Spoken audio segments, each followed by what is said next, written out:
in the world. Thank you very much for joining this webinar. We have we expect in the region of between 700, around 700 to 800 participants joining this webinar. There may be some others joining in a moment. And welcome to this webinar, which is about the EU deforestation regulation and FSC. Just to let you know, first of all, that we will be recording the first part of this webinar. So we have a number of presentations due today, which I'll come back to this slide. I will just switch the agenda. Just give me a second. It doesn't seem to be moving, Samantha.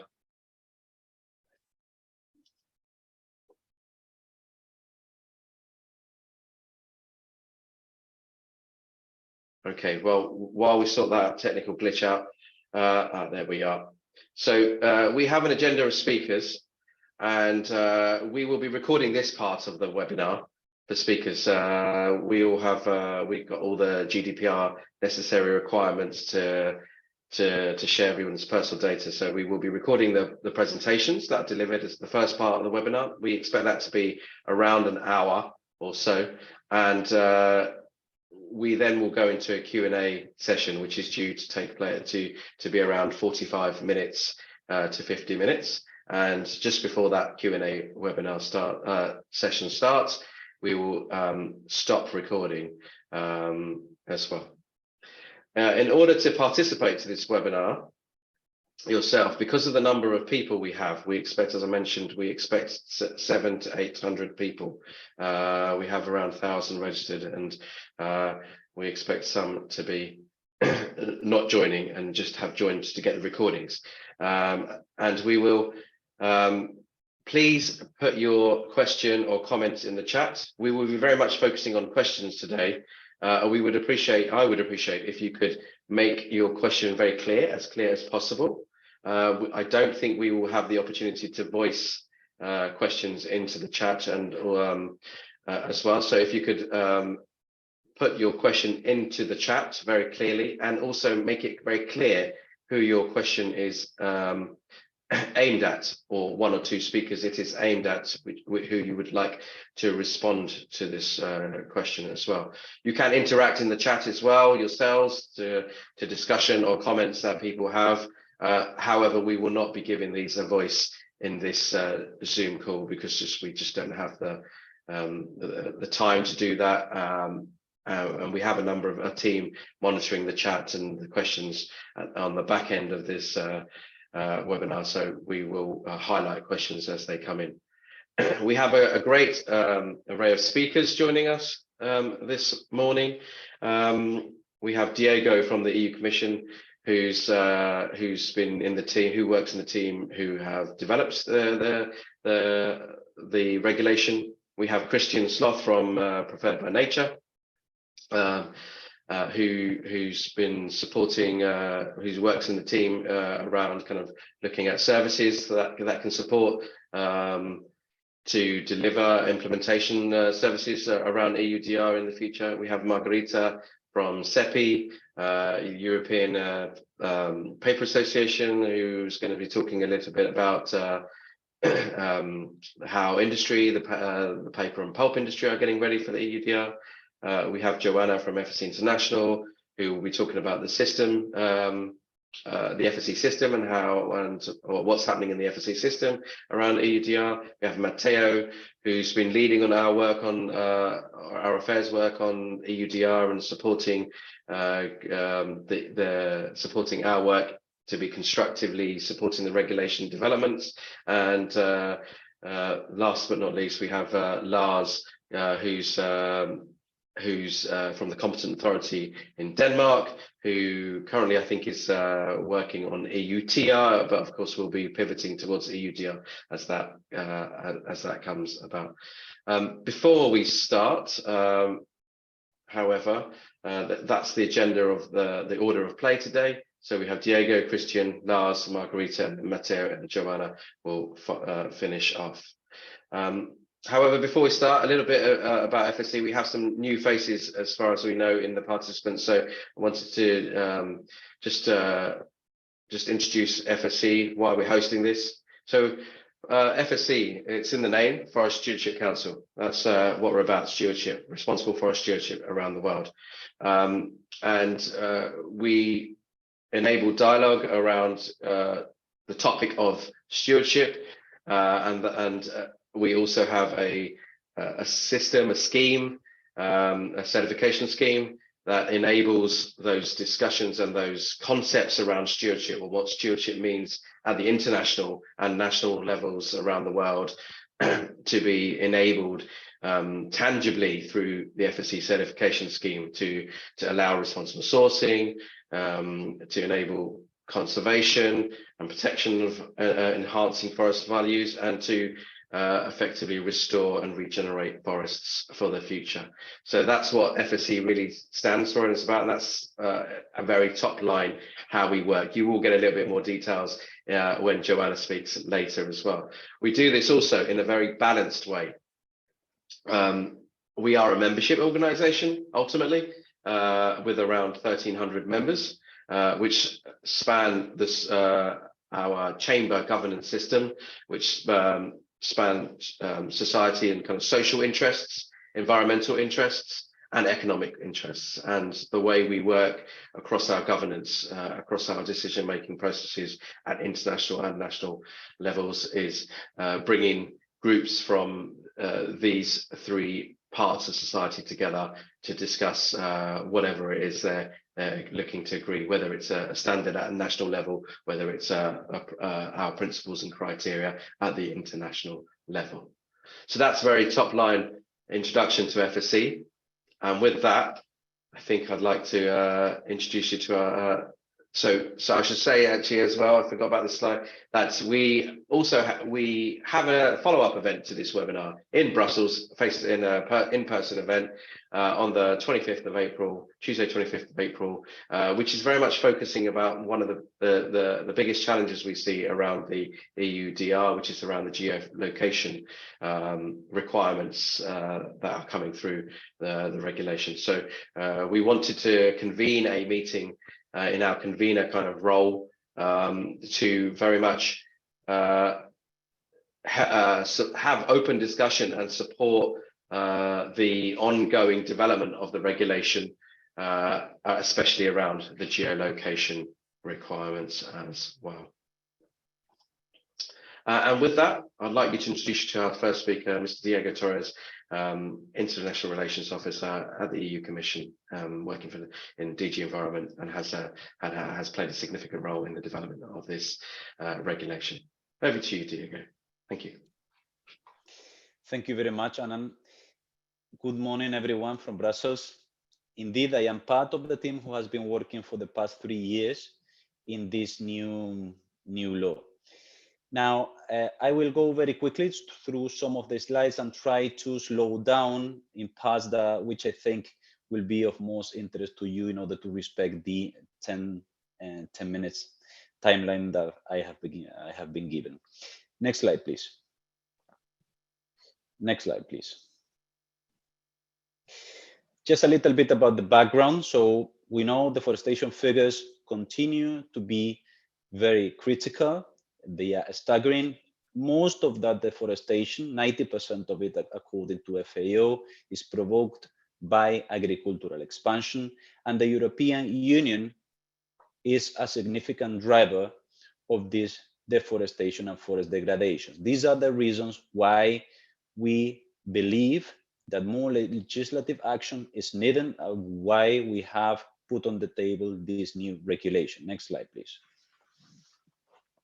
The main goal of this new regulation is to minimize the European Union's contribution to deforestation and forest degradation worldwide, thus reducing biodiversity loss and greenhouse gas emissions. Next slide, please. A little bit about the timeline. So an agreement, political agreement, was reached in December last year between the Council and the European Parliament. Now we are in the process of what we call lower language corrections, where there might be some technical corrections introduced in the text approved by the co-legislators. And we now count on formal approval of the final text in April this year, which means that the regulation will enter into force in May this year. Given the adaptation period of 18 months foreseen for companies to essentially be subject to the main obligations of the regulation, this will mean that obligations for companies will kick off by the end of 2024. Next slide, please. Now, what are the main elements of this new regulation? Many of you are familiar with the EU timber regulation. There are some similarities and some things which are different. We have tried as much as possible to build on the positive aspects, but also to try to fix the shortcomings that we detected in the EU timber regulation. The backbone, the legal backbone, is similar. So we basically rely on a mandatory due diligence rules for, we essentially want companies to police their supply chain and ensure that the products that they source do not contribute to deforestation and forest degradation. The requirements are twofold for products. So on one hand, we want products to be deforestation free, meaning not produced on land that has been subject to deforestation or forest degradation after 2020. And on the other, we wanted them to be legal as well, meaning so produce in respect of the laws of the country of production. One new thing that we have introduced in comparison with the EU timber regulation is that products will need to be covered by a due diligence statement. Essentially, operators will need to submit some essential information to a new database that we will put in place, which is called the information system. And that database will give access to competent authorities, the enforcement authorities in the member states, to essential information about what is being sourced from where. When we define what is a forest, what is deforestation, we have as much as possible relied on internationally backed definitions, essentially on the work of FAO. Another new feature is that the main obligations of the regulation will apply not just to mainstream operators, but also to downstream operators and to large traders. And one more point that I would like to emphasize here is the strict traceability. So basically, we are requiring via this new law that companies are sure, so try to understand every time where the commodities that they are sourcing come from. Next slide, please. The scope of the regulation is based on 7 commodities. These are the 7 commodities through which the European Union has a bigger impact on global deforestation and forest degradation. These have been selected objectively based on available scientific data. And all products, so all derived products, all product categories that are covered are defined in Annex 1. So basically, the list of products is in Annex 1, and everything that is outside of Annex 1 is not covered by the regulation and not subject to the obligations of the regulation. I emphasize this because we get a lot of questions about this, this feature. Products produced, so it is the law is based on the principle of non-discrimination. Products produced inside the European Union and outside the European Union are essentially subject to the same requirements. And I have already mentioned the cutoff date of 31st December 2020, which is aligned with the UN Sustainable Development Goals, by which countries of the world committed to halt deforestation by 2020. Next slide, please. In parallel to this backbone of the regulation, which is the due diligence system, the Commission will put in place a benchmarking system to classify countries or regions into 3 different levels of risk: high, standard, or low risk. Just to mention that the main consequence of this categorization will just be the level of inspection. So basically, the enforcement authorities in the member states will be required to perform a higher level of inspections from those areas that consider standard or high risk, whether lower level of inspections will be limited to low risk countries or regions. In addition, operators sourcing from low risk areas will be subject to simplified due diligence, meaning they will need to collect information, but they will be exempted from risk assessment and risk mitigation. Next slide, please.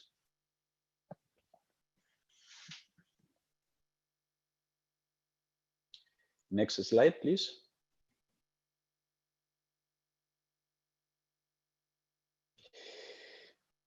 Here, I will just emphasize that an essential part of this new piece of law is also the commitment to step up cooperation with partner countries in order for everyone to be ready to meet the new requirements of the regulation. We want to leave no one behind, and our colleagues in the Directorate General for International Partnerships are thinking about designing and already deploying several new cooperation programs in order to help partner countries, and especially the most vulnerable peoples like indigenous peoples and smallholders, get ready for the new obligations. Next slide, please.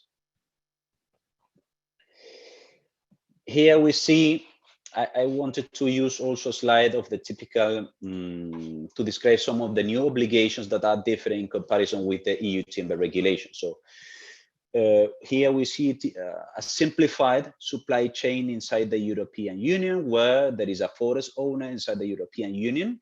In the past, under the EU timber regulation, this was considered, so the number one that you see on this slide was considered the only subject of obligations. But as we see in the slide now, there are other players in the supply chain that will be subject to different obligations. So the regulation, we can go into more details afterwards in the question and answer part, but basically I would like to emphasize here that the regulation creates obligations for other players along supply chain. So we have a figure which we call in the legal text operators further down the supply chains, but these are basically those that take one product of Annex 1, for example, a log, and transform it into another product of Annex 1. So essentially, they are placing for the first time one of the products covered by the Annex, and they are subject to obligations. And we are also introducing obligations for large traders. Any company basically that are behind in the supply chain, which is a big company and is commercializing one of the products of Annex 1.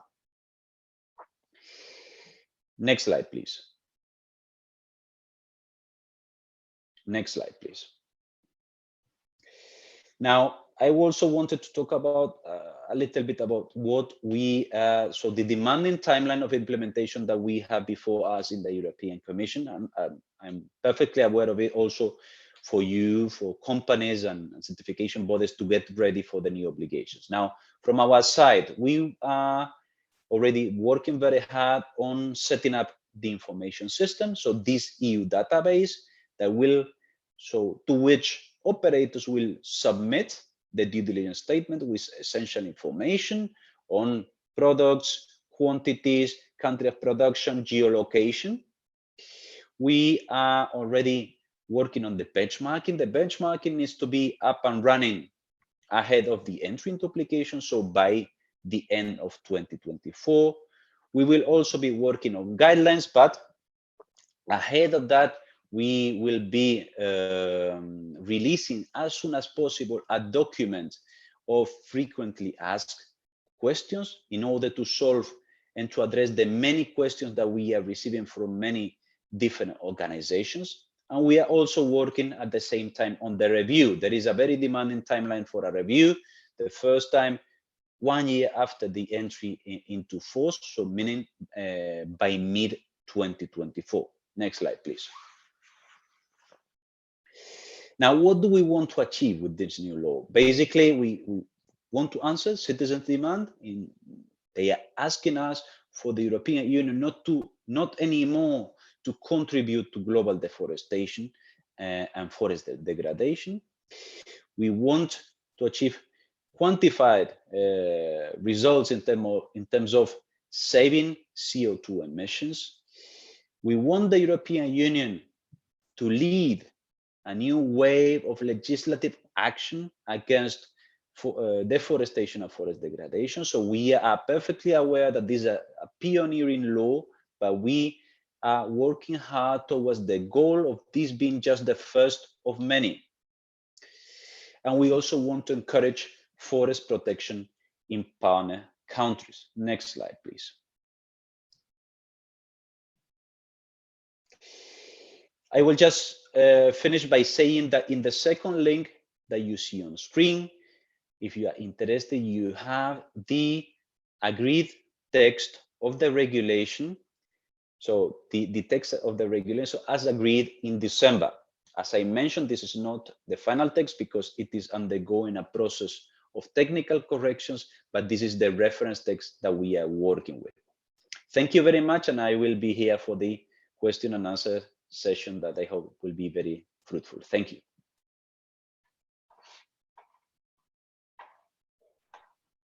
Thank you, Diego. Thank you very much for your presentation. There are a number of questions that have come up, and just a reminder, just so we could record the webinar without identifying other participants, we're not going to go straight into a Q&A for your Diego now, and as you mentioned, we will be taking these after all of the presentations. And a quick reminder to everybody: the recording will be the presentations that will be shared after this webinar, and a PDF version of the slides will also be made available to all registered participants, just to let you know. And with that, I'll hand over to Christian. Christian, over to you. Thank you very much. Thank you. Yeah, so I see we are a little bit behind schedule, so I'll try to be quick and efficient. I see there's a lot of questions, and I'm going to try to provide a little bit more detail on the requirements of the of the regulation itself, not in in-depth detail, but at least relating some of the requirements of the regulation as we interpret it relative to certification systems, and specifically to FSC. When we look at the regulations and the requirements that are placed on operators, there are 4 key areas that have a very direct relevance for certification schemes and for certificate holders.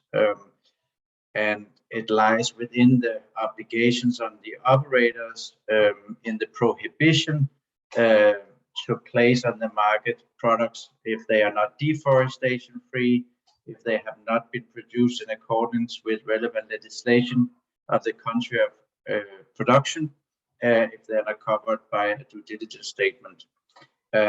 There's also the requirement to exercise due diligence through a system and procedures, which also is partly related to the quality management systems of certification schemes. So if we go a bit deeper in these obligations here in terms of what they actually require, when we look at what deforestation means,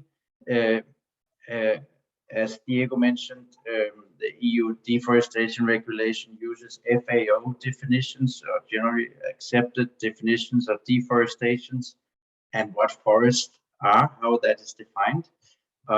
So specifically, the requirements related to deforestation is that the land has not been deforested or used or coming from an area that had induced forest degradation after December 31st, 2020.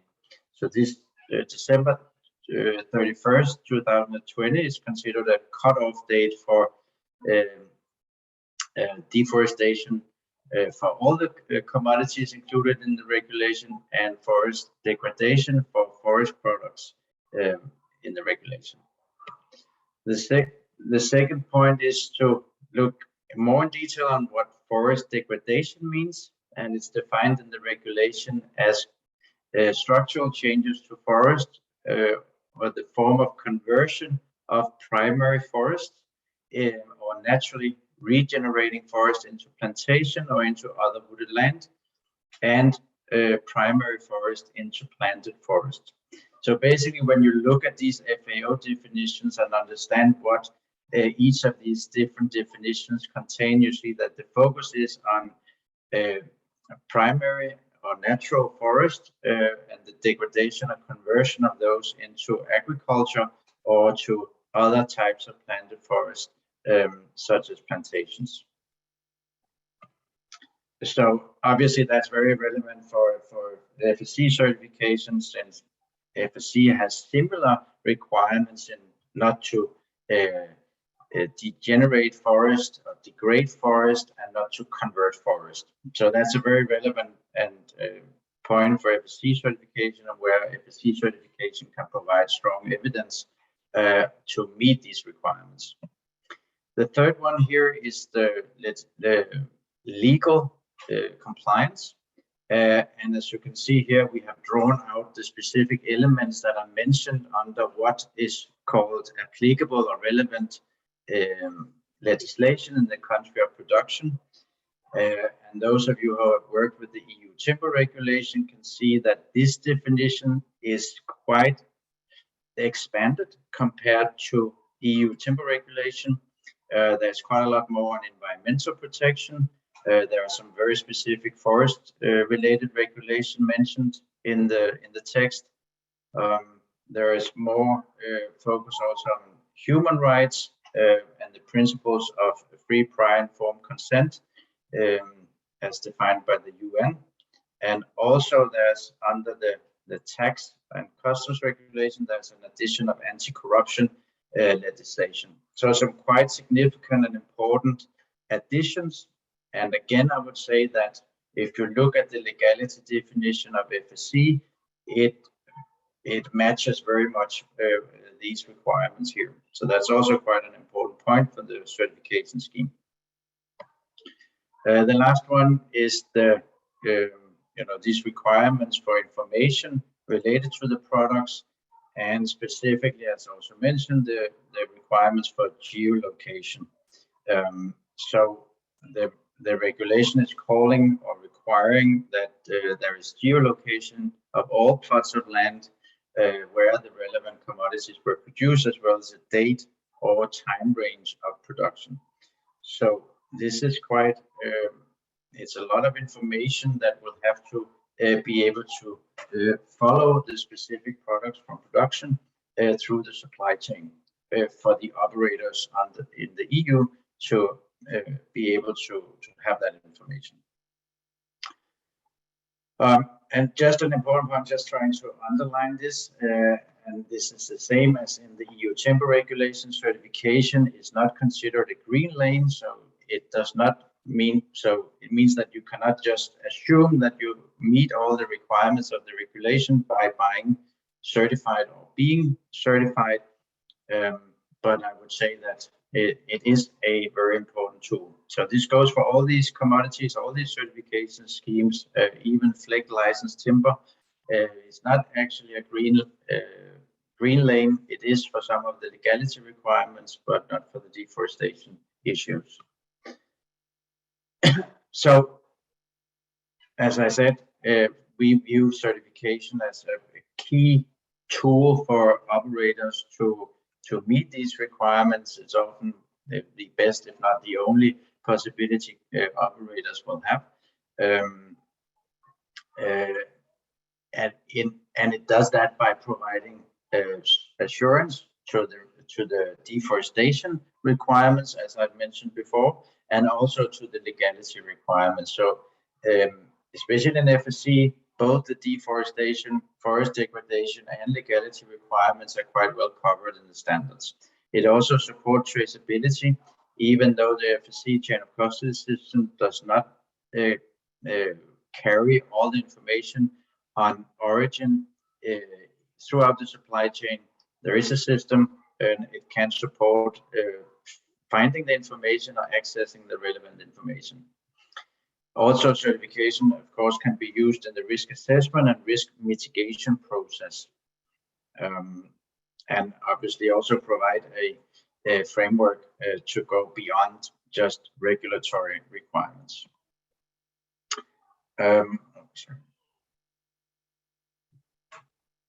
Just very briefly here, we did a couple of years back a study for the EU on certification schemes related to the EU timber regulation, a study that was used partly to feed information into the process of developing the EU deforestation regulation. So in that we have benchmarked quite a lot of systems against the EUTR. We're also working currently on benchmarking the EUDR or deforestation regulation against different schemes. So when we look at the FSC, I'm not going to go into details here. We did a analysis of FSC compared to the current version of the deforestation regulation and try to look at these different issues related to deforestation, degradation, legality, geolocation, and traceability compared to the different standards of FSC. So there are some,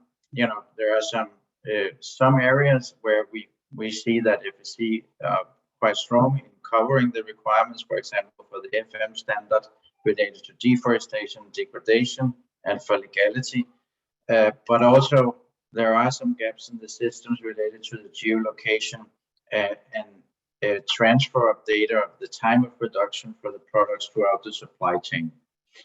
So, and I'm going to come back to some of these things shortly. So very briefly, some recommendations also related to this, this benchmark we have done. So the recommendations basically for FSC is obviously to benchmark all the standards in detail against the regulations, and also expedite any necessary revision based on that of the standards and procedures to meet the regulations as far as possible. Obviously,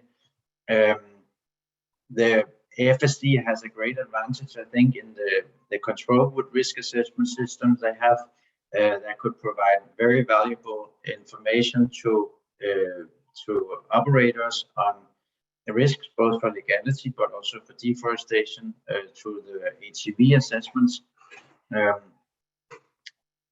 Also related to addressing the non-certified component, there are some challenges when you look at the FSC 100% certified compared to the controlled wood certified material and mixing, and also the definitions around pre and post-consumer reclaimed materials.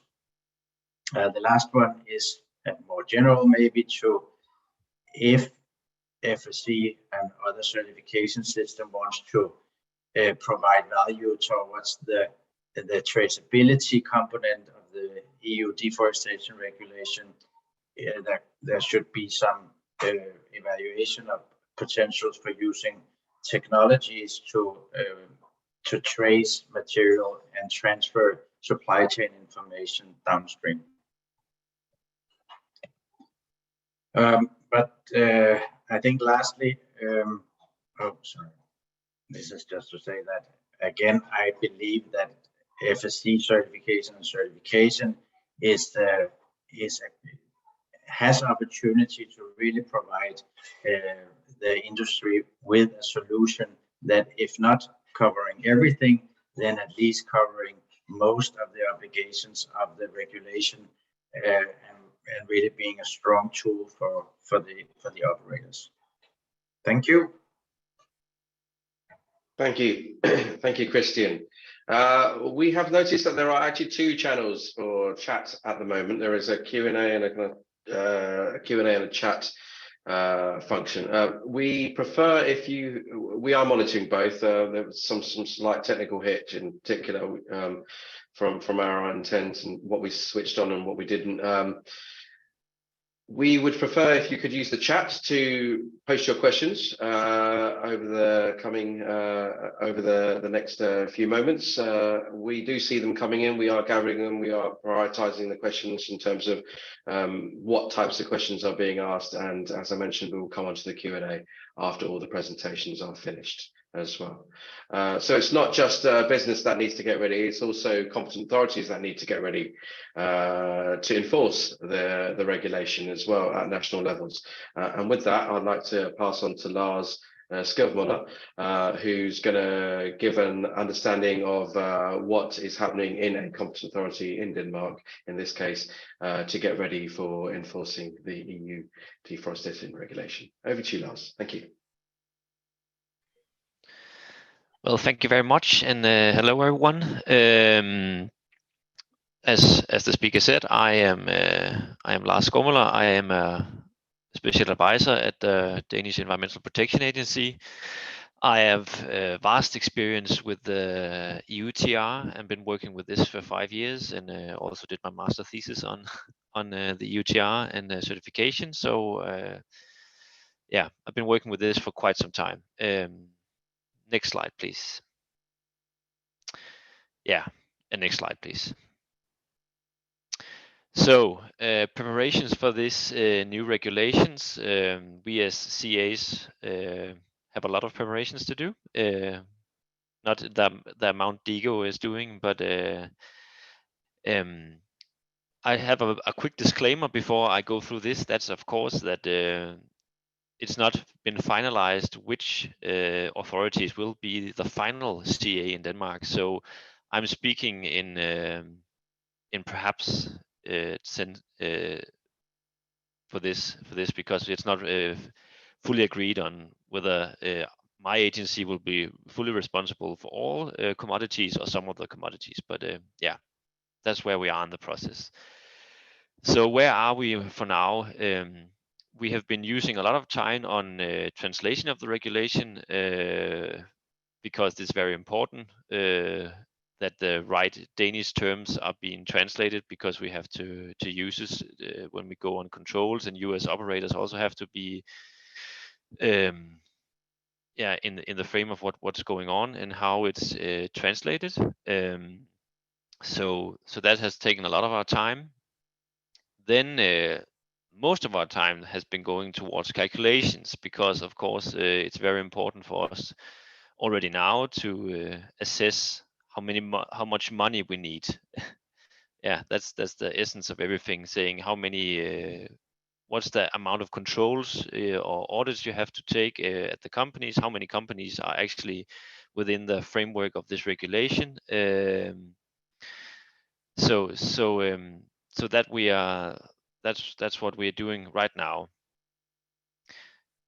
And what we're going to do in the next couple of months, we have to, when the final texts are of course agreed, as Diego mentioned, we have to adopt national legislation which corresponds with the regulations. So say, for example, in Denmark, we have to have a national legislation saying something about punishment and fines, because it shall be regulated in national law. So that's what we're working on as well.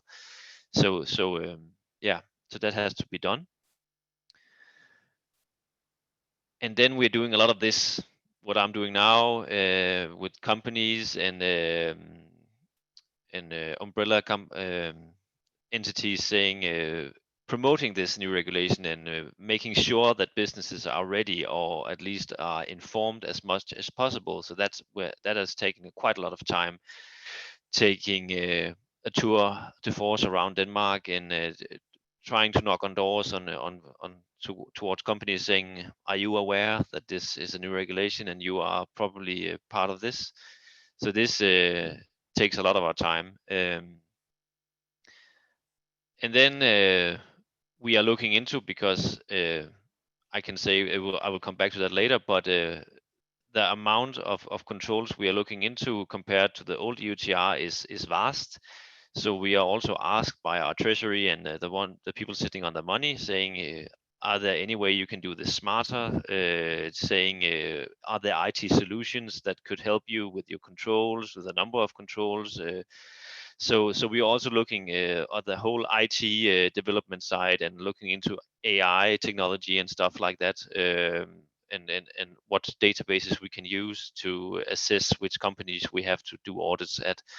So that's also a very important and a key factor, because again, of the amount of controls we're going to do is vast. And as Christian and Diego said, we also, if it's going to be my agency, we have to learn about new commodities, because I've been working with wood for now 6 years, and only wood. So I'm not very familiar with the trade flows or the ways of producing cacao or coffee or soy. So it's as a competent authority, we of course have to have this knowledge, or at least have some knowledge on this. So that's also a key area where we are trying to upgrade ourselves, and trying to prepare ourselves for these new commodities. Of course, some of the main factors like deforestation is uniform for a lot of the commodities, but what relevant legislation there is for the different commodities is different, I guess, from country to country, and as it was for the timber regulation. The regulations in Brazil are not the same as the regulations in Peru, for example. Yeah, there's a lot of work, a lot of reading in this. And then, as also mentioned by both Christian and Diego, we are looking into new areas of legislation as well, saying labor rights, indigenous people rights. So we also have to look into these factors. There's a lot of things. Yeah. Next slide, please. So the calculations, which is been taking quite a lot of my time, of course, is very hard because there's a lot of guessing for now. We have an excellent work with our customs, so we have been able to assess from the country codes, the HS codes, the custom codes, which we can see which imports and exports are moving out and in from Denmark, and that gives us an idea of the amounts. And then we have the big issue on the domestics, because the flow on the inner market is not like monitored in the same way, so we are not able to see how many transactions there actually is ongoing on the inner market. And for example, we have done some assessments saying that at least livestock and wood will be able to be produced directly on the inner market, where the other resources, say cacao or coffee, cannot be grown within Europe, or at least to our knowledge. So, but these assessments are very hard, and of course they could be quite significant, but we're having a hard time calculating them. But we are trying to assess them as precisely as possible. And then we come to the fact that we also have to do inspections, and the numbers which have been agreed upon actually means that we have a lot of inspections. And of course, Diego has told you that the Commission will come with a number with these high risk, standard risk, and low risk assessments of countries. But of course, from the EUTR, some of you might know that we have been doing this in the EUTR since anyways, because we have always been putting countries within a sort of a framework, saying where should we put our interest, or where should we do our inspections. And it has been a benchmarking system within the agency, we've been doing. So so we have taken this benchmarking system and put it into the other product scopes, and it had given us an idea on how many inspections. And of course, we have to give an hour rate on how many hours we're using on an inspection. So for now, we have been saying 19 hours for a high risk and 15 hours for a standard risk and 10 hours for a low risk. And it's part of the experience with the EUTR. How many hours do you need? And I think it will differ from member state to member state how much they put into this. But that's our best guess for now. And then there is the last issue, and that is for the CA part, or the competent authority part. How do we handle the due diligence statements? And yeah, of course, as Diego told you, it will be into an EU system, but because we know from experience that some will need help correcting something, and some will be needing help just uploading stuff and stuff like that. So there has been we have been very conservative in saying we need a lot of time, a lot of people for this, because things will be stopped at the border perhaps, or something like that, if it isn't part of the system. So it's very important that these things will flow fluidly, so it's easier for you as companies to upload these due diligence statements and stuff. So yeah. So next slide, please. Yeah, it's just to give you an idea of that's at least in the Danish import and export data. So you can see from the timber regulation, it was only 4,000 companies. So now we are looking into a vast amount of extra companies, but as you can see, wood are still by far the largest, and these other commodities are not that big. But if you look at the percentages, you calculate on how many inspections you have and whether the countries or the commodities arrive from high-risk countries, then it is more a more skewed picture. So go next slide, please. So this is the hours for control, and from this you can derive that we are actually, for now, doing the EUTR, we are 2.5 doing this, and for our calculations now we are saying 25 people. So that is a serious upgrade, and of course I guess, as I said earlier, we are of course being asking for money from the treasury. So my hope is 25, but then we know that we also have to get the money for the 25. So that's a bit up in the air. Yeah, next slide, please. So that's just to sum it up. Massive increase in inspection. There's new legislation which is relevant. Then I put on this deforestation and degradation, which also will be a new factor. Of course, forest degradation could have been incorporated in national legislation anyways, and have been in a lot of countries. So it's has also been relevant with the EUDR, or the EUTR, but yeah. And then there's these due diligence systems, which also will take a lot of our time. Yeah, next slide, please. Yes, that was everything for me. Thank you. Thank you very excuse me. Thank you very much, Lars. Appreciate that, and your openness there as well in terms of stepping into this space, kind of knowing that you may not be the competent authority, but that hopefully that gives some insights to our audience on what a competent authority that may be in that role is doing. So I appreciate that. So we talked about enforcement agencies, what they're doing. Let's now turn to the industry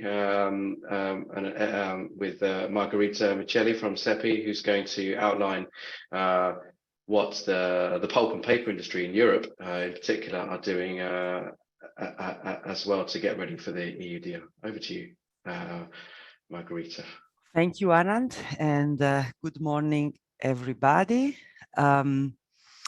Yes, indeed. I will focus my presentation on what the industry is doing. Just to introduce ourselves, CEPI is a European Confederation of the pulp and paper industries, and we represent basically associations from 18 countries in Europe, and around 900 mills across Europe. And I have to say that this issue of the European deforestation regulation has been the object of our work for more than 1 year now, and is equally felt as important by the entire membership. So all across Europe.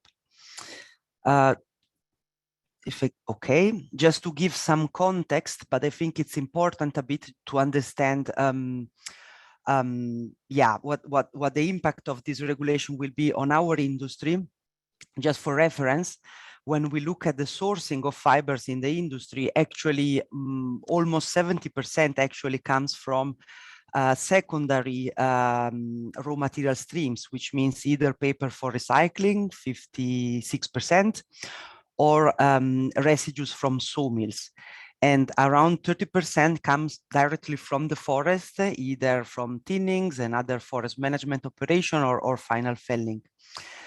And actually, when it comes to wood, so fresh fibers, more than 90% is actually sourced in Europe. So it's a European value chain.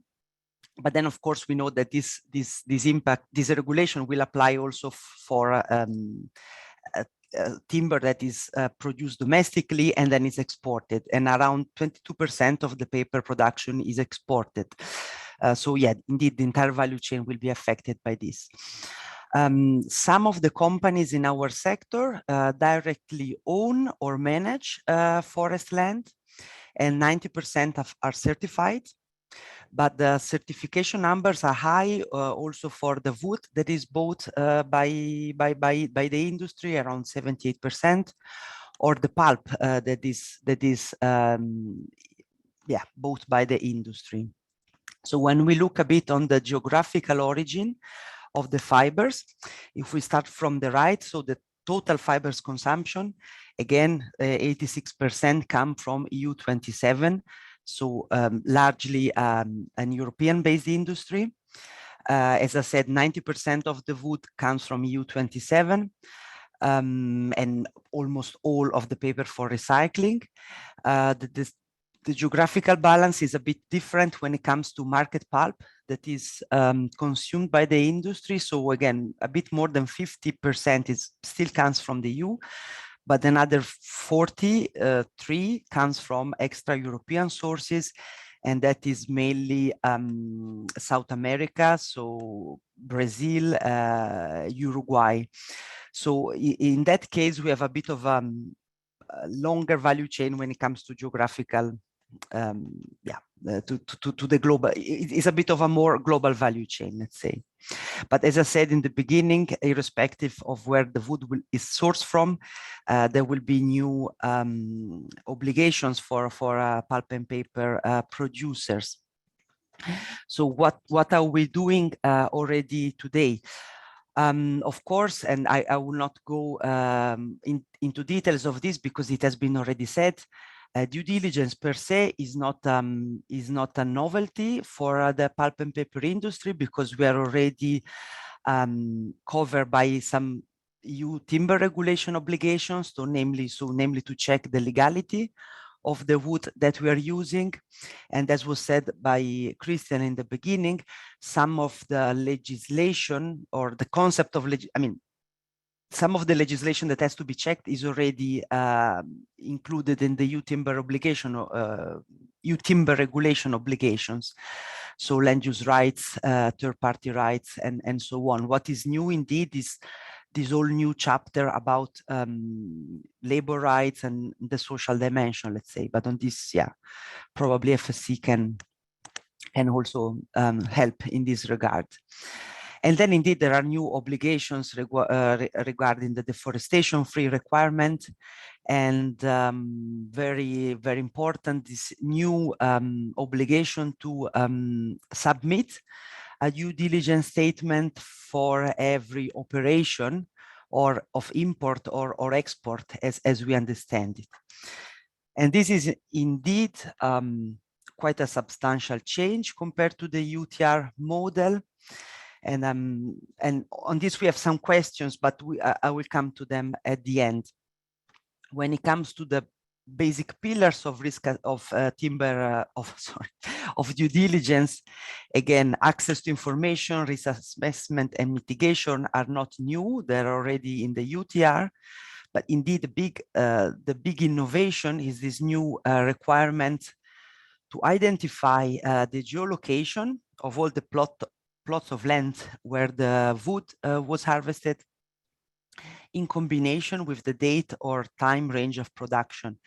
And I saw that in the chat there were already a question on, can the pulp and paper industry provide or access information at this level of granularity? And the reply for this is that, sorry, I moved, yeah, is that, well, yes and no, and probably more no than yes. Nowadays, under the EU timber regulation, we are required to gather information on the country of production, on the concession of harvest, but that is not to say that we have a strict traceability up to the plot of land in the forest. So what you see here is an illustration, is an example, is not an actual company, but just to give you the idea of the magnitude and yeah, the scale of the information that we are talking about now. So this is the information, an example of the value chain for a European-based pulp producer. And this is more or less the number of suppliers that he works with over 1 year or 12 months. And so starting from the pulp production, pulp is made out of chips that can come either from sawmills, so as residues, or directly from the forest. And the main challenge is that where you see the red arrow, that's all the points where the wood or the fibers in general, let's say, are mixed. So that's where it gets very, very challenging to have a separation of, or impossible to have a separation of raw materials, and therefore this segregation and strict traceability that goes with segregation. And yeah, and indeed, overall, when it comes to the level of granularity for the forest plots, then we may be talking about thousands actually of plots of land in the forest per year. So it's a huge amount of information that will need to be acquired and processed and translated into an IT system that is workable for companies. Actually, some of the companies are able to acquire data for the log storage, geolocation data for the log storage. So where at the roadside, for example, when the logs are collected. But again, that is not to say that we come to the forest, and that is not to say that this very complex value chain is nowadays translated into a digital traceability system in the industry. So indeed, this is the biggest challenge for the industry now. And here I'm only referring to the pulp production level. Then of course there is everything that comes after that. So paper producer, board producer, packaging producers, and yeah, and converted products producers in general. So the picture gets even more complicated after that.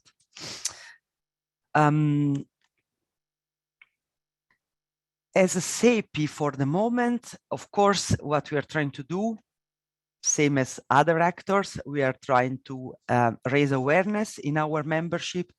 Although I have to say that there has been quite some activity and questions we received from this. So at least for the paper producing side and pulp, there is quite some awareness that these new obligations are coming on our way.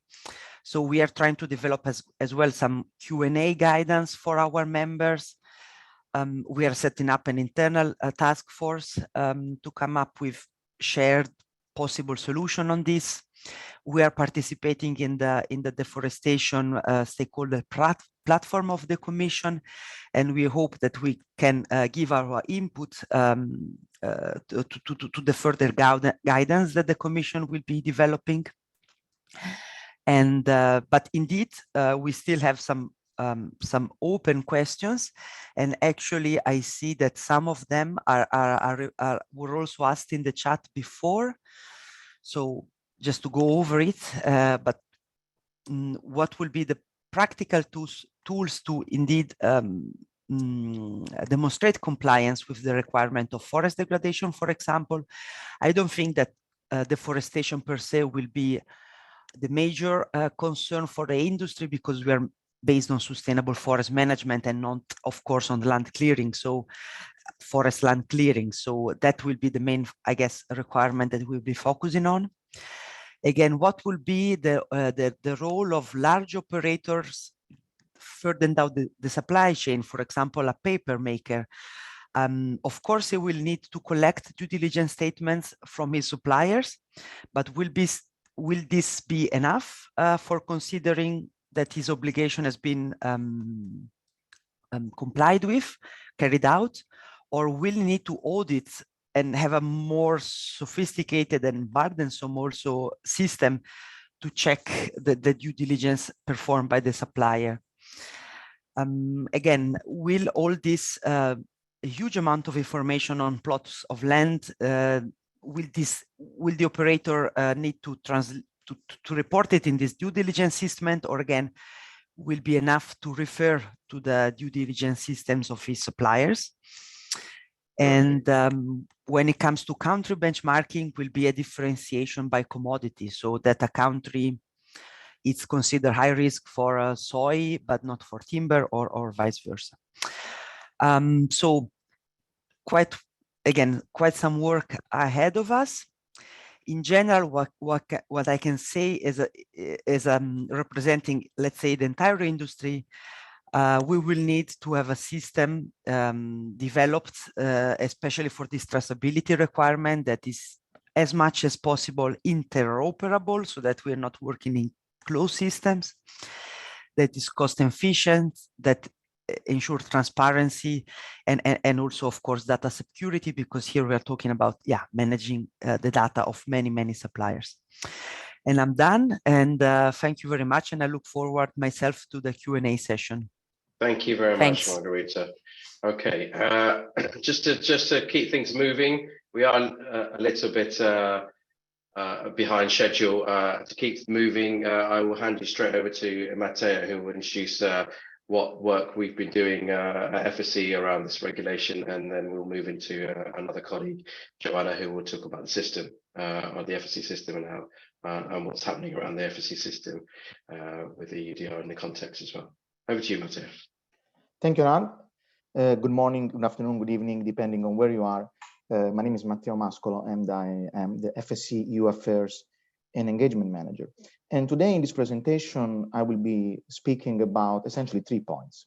So the FSC engagement on the EUDR, so what we did in the past and what we're going to do on the EUDR. Then I will explain a little bit why we believe that FSC already provides a strong foundation to build compliance with EUDR. And then I will also zoom out a little bit, and I will explain what we're doing in order to ensure complementarity, not only with EUDR, but also with other EU relevant legislation. So starting from the very first point, so FSC engagement on the EUDR. So the EUDR and FSC at the end of the day is a story. And this is a story that started 3 years ago, because the Commission, even before tabling the regulation, set a multi-stakeholder platform. This is the multi-stakeholder called the multi-stakeholder platform on protecting and restoring the world forest, and is a multi-stakeholder platform gathering many different stakeholders who shared feedback with the European Commission on how this legislation could look like.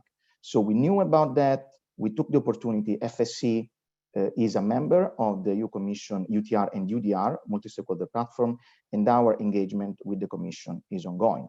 And this is a journey, and in this journey, we have contributed to every single steps of the EU policymaking process. So we have contributed to the initial roadmap, which is a document sketching the challenges and the possible solution for a problem at hand, in this case, fighting deforestation and degradation, and we have worked together with other voluntary sustainability standards. We have contributed to the public consultation, which is essentially a document with many questions on deforestation, and overall, we have engaged not only with the European Commission, but also with the other two co-legislators, so the European Parliament and the Council. So this is a story, and what we're doing, we would like to see the happy ending of the story. And the happy ending of the story is a successful enforcement of the EUDR, and also FSC keep being a solution for implementing the EUDR and also other sustainable forestry policies. And I'm proud to say that in this journey, FSC, that is a multi-stakeholder platform, really stayed true to its nature. So we worked with NGOs, with companies, with other credible schemes. So in these slides, you will see our engagement with the Tropical Forest Alliance, and within the Tropical Forest Alliance, TFA, we have worked with companies, voluntary sustainability standards, NGOs, and we have advocated for a smart mix of measures. Now, the idea behind this is that there's no policy instrument alone that can fight deforestation. We need all the possible tools, and we have advocated also for the complementarity between mandatory action and voluntary action, which are actually not mutually exclusive, but rather mutually supportive. And we have also worked with the most credible voluntary sustainability standards. Some of them are also attending this webinar. We have worked within the ICL umbrella, which is an umbrella organization gathering together the most robust and credible standard, which have not only environmental requirement, but also social requirement. In here, we have not campaigned for the green lane, but we have advocated for voluntary sustainability standard as a complementing tool for this regulation. And last, but definitely not least, we have also worked with the NGOs, and in particular in this framework, we have worked, we're one of the few schemes actually that has worked within the Together for Forests campaign, which is a campaign that was launched by WWF EU Policy Office, and together with many NGOs in Europe and around the world, we have asked and supported a robust regulation. Now, in this journey, of course, thanks to the interaction that we had with so many different stakeholders, we come up with our position. So our position, and this is a position that we issue and is available on our website, even before the Commission, the Council, and the Parliament reached the agreement. So I guess now our team is posting our link, the link in the chat. Our position is available. Is a set of 10 suggestions for the Commission and other policymakers on how to improve the first draft of the EUDR. And I don't have time to explain all our position, but just in a nutshell, the top 5 points are that we asked the expansion of the list of the commodity. Rubber at the beginning was not included. We've asked for the inclusion of rubber, and we are proud to say that our ask has been heard. Of course, it was not only our efforts, it was an effort together with other many organizations, but rubber is included. We have supported inclusive, actionable, risk-based traceability requirement. So we have favored the geolocation requirement. However, we believe that the geolocation requirement should be specified, should be different per different commodities, because we believe that the geolocation requirement could be completely different in the soil sector compared to the wood sector. Once again, we have advocated for a smart mix of measures. I'm not going to repeat that. This is very important. Point number 4, we have advocated for the enhanced protection of indigenous people. This is something that is within FSC's part of our DNA. And here again, this ask has been heard also together with the work of many other NGOs.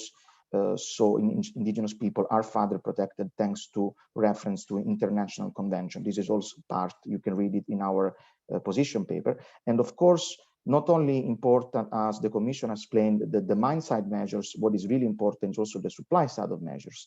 So we have experience with the old concept of voluntary partnership agreements, and we believe we are ready to work with the Commission and all other actors to boost the cooperation with producing countries. We believe that the engagement with the producing country is essential to for a successful regulation. So we have done a lot, and there is many things that we're going to do. And in this slide, the main message is this for everybody that are listening. This is the main message. The EUDR is a priority for FSC, and we are taking this topic extremely seriously. So these are a couple of the activities. There will be much more, just a couple of highlights. Our engagement with the European Commission as a member of the EUDR multi-stakeholder platform is ongoing. As Margherita from CEPI has mentioned, we also would like, and we will collaborate with the Commission in drafting guidelines specifying certain aspects of the regulation. For example, the geolocation could be one of them. We also had an initial reaction once there was the political agreement. Our team has posted the link in the chat. Thank you so much. You can have a look at our initial reaction. So please have a look also at the quote from Anand, from me, our Director General. Today's webinar, a lot of participants, fantastic to see. We will have also an in-person event called Would You Find It? This will be focusing precisely in particular on the geolocation requirement. There are limited spots, so please do register. We would love to welcome you. We will develop also an FAQ on our webpage, podcast. There will be really a lot on this coming. And this leads me to the second point of my presentation, because this has been stated many times during this webinar. So the EUDR is a game changer. So this regulation asks all actors to step up. And we are fully committed for this, but the main message of this slide is the following. So we are ready, we're fully committed to these new changes, but we can provide already a strong foundation to build EUDR compliance. Now, for the sake of respecting the time, I don't have time to go through all these boxes. The recording will be shared, so have a look at these boxes. I'm just gonna focus on 5, maximum 6 points. The very first one, repetita iuvant, as they say in Latin, was already mentioned by Preferred by Nature, but FSC is a robust tool to assess and mitigate risk within due diligence. So we can support companies in complementing and meeting some of the due diligence requirement, as there is no green lane. We have experience for that because the EUDR is based on the EUTR. So we are already very much accustomed to the concept of due diligence, and our certification schemes can work in due diligence. Not only the EUDR as a novelty compared to the EUDR, the EUTR was legality only. The EUDR, this is one of the main novelty, is legality and sustainability. And FSC, in our requirements, we are requirements that are covering both legality, because we are fully committed to fight illegal logging, but sustainability. We have environmental requirements, sometimes even going beyond the EUDR, for example, on biodiversity protection, but also strong social requirement. And this has been mentioned many times. For example, there will be also a social component in the EUDR. So I think it will be possible to use FSC to comply with the social component, in particular with the protection of indigenous people. Geolocation, another very important point. We are already creating partnership with tech companies, and we're investing a lot in new technologies that can support the geolocation. Last but not least, of course, the supply side.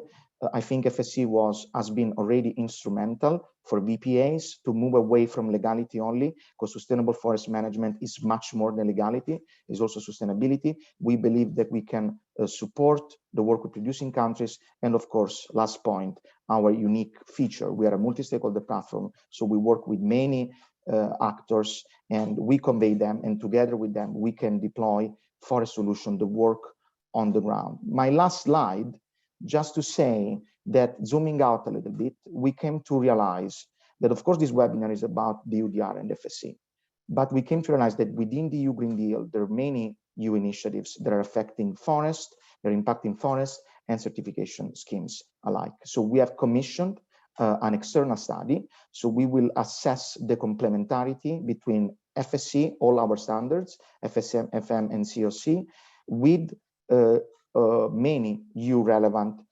initiatives. One important point that we would like to stress, that FSC is a global organization. So I've seen this question in the chat about there is some worry about us Europeanize our standards. So we will need to ensure forest stewardship, not only in Europe, but global as well. But if I would like to conclude with just one point, our final point is that, again, we are very committed, and the goal of this work is to make sure that FSC can stay relevant and can be a successful implementing tool, not only for EUDR, but for many sustainable policy in Europe and around the globe. Thank you so much for your attention.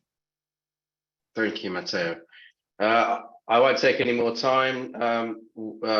I'll just hand straight over to my colleague, Joanna, who will talk about the system, what was happening around the FSC normative framework and the system, taking into account of the EUDR and other initiatives. Over to you, Joanna. Thank you very much, Anand. Welcome, everyone. My name is Joanna Nowakowska, and I am currently in the function of System Performance Director at FSC. And I work with the unit that works strictly with the standards. And in this part, I would like to explain you a little bit more what we are actually about and which elements concretely of our system are relevant or most relevant at this point of time for EUDR. So, as already Matteo mentioned, and Anand in his introduction, we are a platform that sets responsible standards to promote responsible forest management. So it all starts in the forests, where we provide a set of rules that are locally adapted, but still globally consistent, aiming at promotion and protection of social, environmental, and economic functions of the forest in a balanced way. And this, for example, includes protection against degradation and long lasting of the forest over a given area. Once the rules are met, our certificate holders can trade material as FSC certified. But from one tree, as you could see in Margarita's presentation, you can do many things. And the forest manager can sell material to many customers who will diversify and process it further, and it will end up in many different places. So how do we know then at the end, holding a FSC product in the shop, that this product really comes from responsibly managed forest? And this is where our chain of custody certification comes in, because in chain of custody, we require only certified inputs to be used to produce such products. We do, however, use mass balance system, which uses controlled wood, an uncertified part of material in FSC system. However, this part must be also evaluated to exclude unacceptable sources via due diligence. And finally, if the products meet labeling requirements, and if it is wished so, then the product can carry FSC label. Now, EU is leading the way to completely new level of commodity origin verification to eliminate deforestation. And this is very much aligned with FSC mission. The question remains how to operationalize it. And in this context, my presentation will be oscillating around two key challenges that EUDR introduces to all of us, which is geolocation combined with time of harvest, as well as traceability. And I would like to highlight to you which elements of our current requirements are most relevant to those aspects. So starting from the forest management again, our basic unit of certification is a management unit. It is an area that has the same long-term objectives of forest management. And you could simplify it by saying it has just similar management plan or the same management plan. This area will vary substantially in size depending on where in the world we are, as well as it will likely include many plots that EUDR is mentioning. And this is because you cannot do responsible forest stewardship involving multiple actors and all of this function of the forest if you are contained to very small area. Sustainability must be considered in the wider context. And for that management unit, we already require in our system that a centroid, coordinates of a centroid point are collected and provided to FSC for regular certification. We have not stopped there, however, and since many years already, we are working on advancing our GIS system and spatial data use. And a few years ago, we have published a map of certified areas that was based on voluntary contributions of our certificate holders. Now, in terms of chain of custody, we do require our certificate holders to have detailed records of material that was sold or purchased, including dates of transactions or annual volume summaries. And the overall functioning of this chain of custody system is then verified by independent certifiers, which are subsequently subject to oversight by Assurance Services International. So we do have third-party verification that is guarding the whole supply chain. Additionally, when the specific integrity threats are revealed, when we have suspicions over false claims, we are implementing transaction verifications, a very detailed comparison matchmaking that is done in collaboration with Assurance Services International. Now, controlled wood is currently not requiring geolocation or traceability down to the forest of origin, but it is based on EUTR, and in a way is adapting EU-based due diligence, which is including comprehensive risk assessments and also risk mitigation. Currently, FSC provides risk assessments for about 60 countries, and they are publicly available via public dashboards. And here I would like to stress again what Matteo was mentioning, that we are not only corresponding to legality or deforestation, but also our mass balance system deals with other elements, such as many biodiversity requirements, or social and indigenous rights, or broad stakeholder engagement that we apply in standard setting, and also individual certifications, or dispute resolution system that we offer to solve various grievances. So in the following slide, I would like to now tell you about certain projects or plans that were in the making to advance our system further, that were scheduled independently of EUDR. While now, with legislation coming, it is for us an excellent opportunity to advance them and to really speed up. So starting again from the forest, we've just aligned the definition of our convention with the definition of deforestation in the EUDR, as well as cutoff dates. And we are working on developing brand new tools in the top GIS software that will provide us possibility to mandatorily require the provision of boundaries of certified forests. In the upcoming revision of chain of custody requirements, we will be also looking at promotion on FSC 100% material to promote less use of controlled wood over time, as well as explore possibility of alignment with ESG reporting in the response to Corporate Sustainability Reporting Directive. However, you're probably most interested today in blockchain and wood ID activities, which I will mention just in a moment. In terms of controlled wood, what we do right now is we are revising our rules for how risk assessments are made, and we want to make them much more data-driven, much more objective, and also mappable using professional GIS tools. So one of the questions that was submitted in the chat box, are we going to align our standard? Are we going to introduce all of the provisions of EUDR? We are now exploring what is the best way of FSC to respond to EUDR, remembering that we are a global system and we have to provide solution for the rest of the world as well. So we are working on it, and currently there are various assessments going on to understand what is for us the best way of working and advancing our standards. So blockchain, it's a high priority for FSC, and we hope that it will bring our chain of custody to an entirely new level, allowing verification of transactions along the whole supply chain.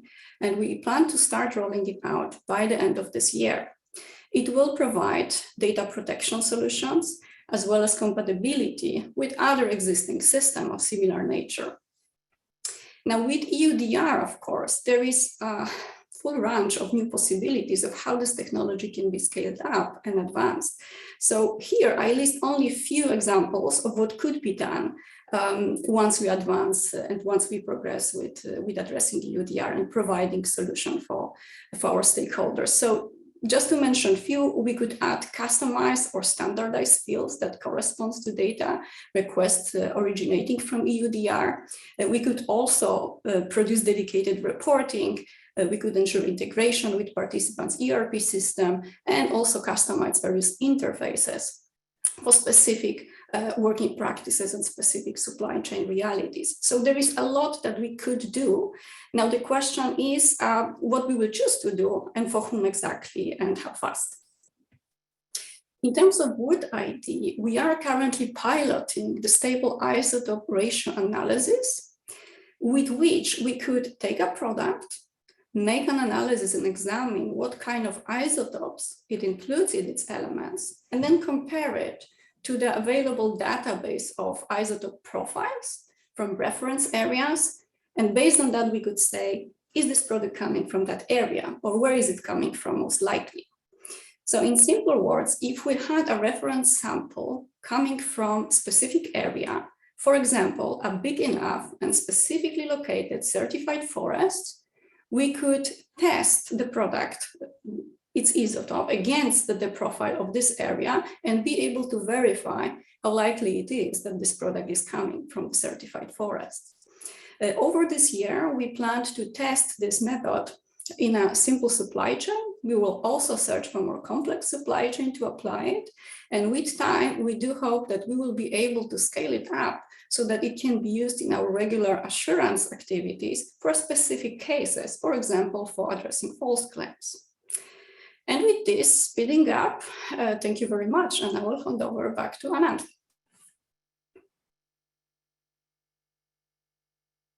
Thank you. Thank you, Joanna. Okay. Thank you, Sarah, as well.